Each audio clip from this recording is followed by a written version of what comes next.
safely home, but make a wrong turn, and you will meet the darkness.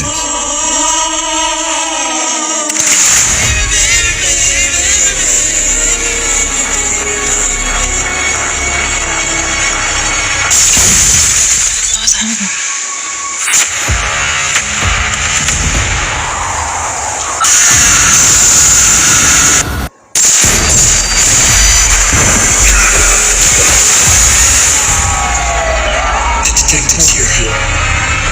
She's gonna be taking over. I'm certain I know you from somewhere. I don't think so. Come on, stay and play.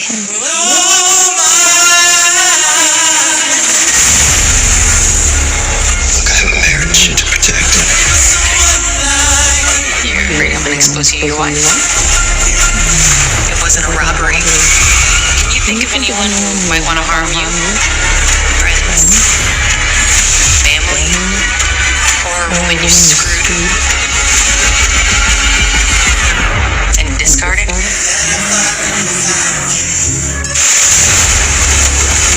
This wasn't part of the plan.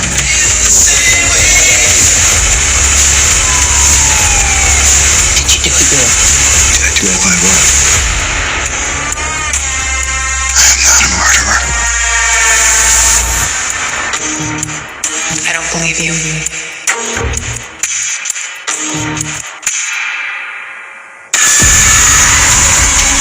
I made one wrong turn, and it cost me everything. Well, then you shouldn't have come to Vegas.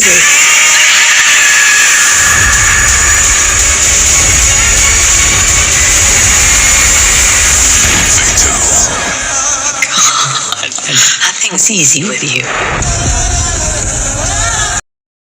Channel, what's up everybody? It's another episode of Reaction and Review, and today we are going to do a movie review for the thriller Fatale. So this movie premiered last year, December the 18th, on streaming devices and in the movie theaters that are still open. It grossed about $5.3 million so far at the box office. It has Michael Ealy, Hilary Swank, Mike Coulter, who played Luke Cage on the Netflix show. Tyrone Turner makes a comeback playing Tyrone. Sometimes I wonder about Tyrone Turner. Baby, can you not remember your name? Because this is about the third film he's played in where he played his name. And we also have an appearance from Jeffrey Owens. Now, if you don't know who Jeffrey Owens is, that's the guy from The Cosby Show that everybody made a big deal about when they found out he was working at Trader Joe's. Okay? Well, the man is back on the big screen. He made an appearance in this film. So let's get into the review. So, Michael Ealy plays Derek. Okay, who he's married to his wife named Tracy. Okay, now he's a sports agent. Him and the guy Mike Coulter, who played Luke Cage, they play best friends. Okay, they both share ownership in a sports agency. And Michael Ealy has a feeling that his wife is cheating on him. Okay, so his friend Raffy convinces him when they go out of town for a business event, why don't you just have a, one night stand, you know what I'm saying, like, hey, join the club, whatever the case may be with him and his wife. So he ends up going to a nightclub, and who he meet? Hilary Swank. Now this movie gives me, I'm gonna tell you this right now, this movie is very much Fatal Attraction meets The Hand That Rocks the Cradle. Yes, it does. Now let's continue. Okay, he meet Hilary Swank character. Her name is Valerie in the movie. Now, Valerie at the club, at the bar, looking all sexy and all that stuff. So they end up chatting, they end up drinking, they end up dancing, and then they go back to his room and they end up smashing. Now, You know, two wrongs don't never make anything right. So of course, after that night, he cut it out in the morning. He don't even say goodbye to Valerie. He just bounced because it's a one night stand. And then he get home, want to feel all guilty, feel all bad. So he make up with his wife Tracy. But then somebody breaking their home. Now, don't nobody die, but I'm telling you, they beat the crap out of Buddy, Derek, okay, which is Michael Ealy. Okay, so they beat him up. He called the police, and who shows up as a police officer ready to save the day and investigate the break-in? Valerie, y'all. Yeah, she is a police officer. So now, if your spidey senses is going up, if your Agatha Christie going off right now, Murder, She Wrote all up in you, you do have a good right to be like, something ain't right about that, because it wasn't. So, moving on. We do kind of get into the background of Valerie and find out that she is an unstable police officer. Her husband is a local politician who has full custody of their daughter after Valerie got drunk one night and left her gun out, and their daughter shot herself, and now she's confined to a wheelchair because of that. So Valerie's whole mission is, I want my child back, right? Well, after, he realized she a police officer, she don't blow his cover about their affair. But what she does do is blow the cover about his best friend Raffy and his wife. Oh yeah, they getting it down. Okay, so he confronts his wife as well as his best friend, who sadly tells him to his face, honey, the thrill of being gone, so just suck it up. Either we gonna leave each other or I'm gonna be with him. Boom. Just like that, to his face. So that kind of pushes Derek to get back with Valerie, right? But it don't last too soon, because Derek, after he confronts his wife and Raffy the next morning, like the very next morning, they end up being murdered. So he gets arrested as a suspect because he's the last person, according to the movie, that saw them, right? Now, once he's starting to add two and two up. He slept with this woman. She got issues. She want her daughter back. And then now she then exposed him, his wife, and now they dead. Okay? Because didn't nobody even know about the affair but him and Valerie.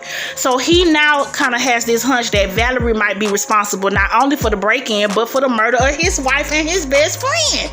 Now, mind you, let's get to Tyrone Turner. Tyrone Turner is the cousin of Derek. Tyrone Turner is an ex-con in this movie who always hitting up Derek for money. So Valerie threatens Derek by telling him, I want you to kill my ex-husband for me to get my daughter back if you want me to help you get off of these charges, okay? And we could just pin it on your cousin since he an ex-con, okay? But Derek wasn't finna go for that because that's his cousin and everybody innocent but Valerie.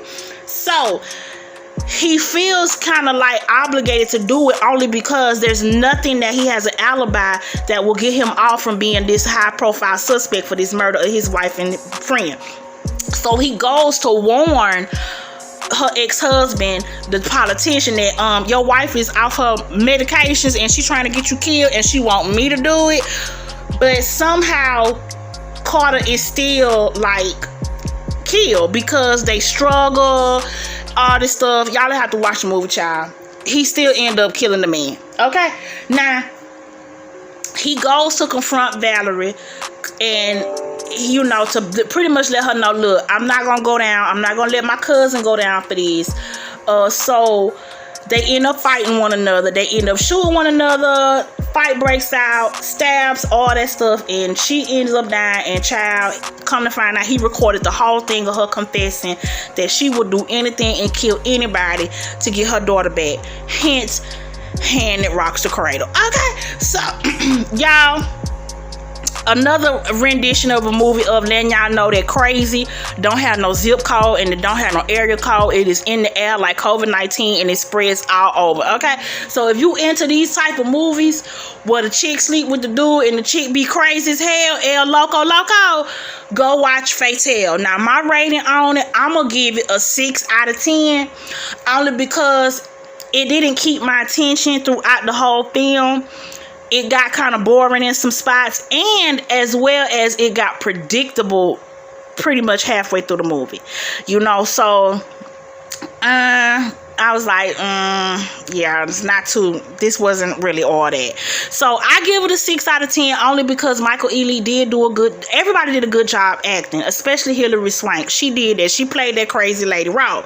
Okay, so the acting, I give it most of his points to that, as well as, Michael Ealy sexy as hell, so he get an extra point on that. So that's 6 points out of 10. Okay, y'all can catch that on Amazon Prime if you want to rent it for $3.99, or you can go to your local theater if it's open and show it. Okay, I think you'll save more money renting it online, to be honest, because them ticket prices at the movies is like $10 and up. Okay, so my next movie review will be The Little Things with Denzel Washington in it. I did watch it. Disappointed, but I will still give you a review, so stay tuned for that next Monday on the reaction and review, and I'll see you guys tomorrow. Oh, by the way, before I go, just a little channel announcements. I don't like to come too much on the reaction and review. The schedule has been updated on the About section. Tomorrow is break time show, but the season finale is next week. So the season finale of It's Break Time show on Tuesdays is next week, February the 9th. It will be moving and premiering on Fridays thereafter, with the first new It's Break Time live show. That's right, we will start going live on Friday, February the 19th. So stay tuned to that. Check out my About section on my channel to get updated on my new schedule that will go into effect the weekend of the 15th. The weekend of the 15th, everything will be in full effect. Okay, and stay tuned also this week for Saturday's happy hour. I will be announcing the theme on that tomorrow in the It's Break Time show. So stay tuned for that. Subscribe if you are new to the station. Also hit the like button on this video. It helps promote me on YouTube. Thank you kindly, and you have my permission to share this video. So till the next reaction and review, y'all have a good night. Peace.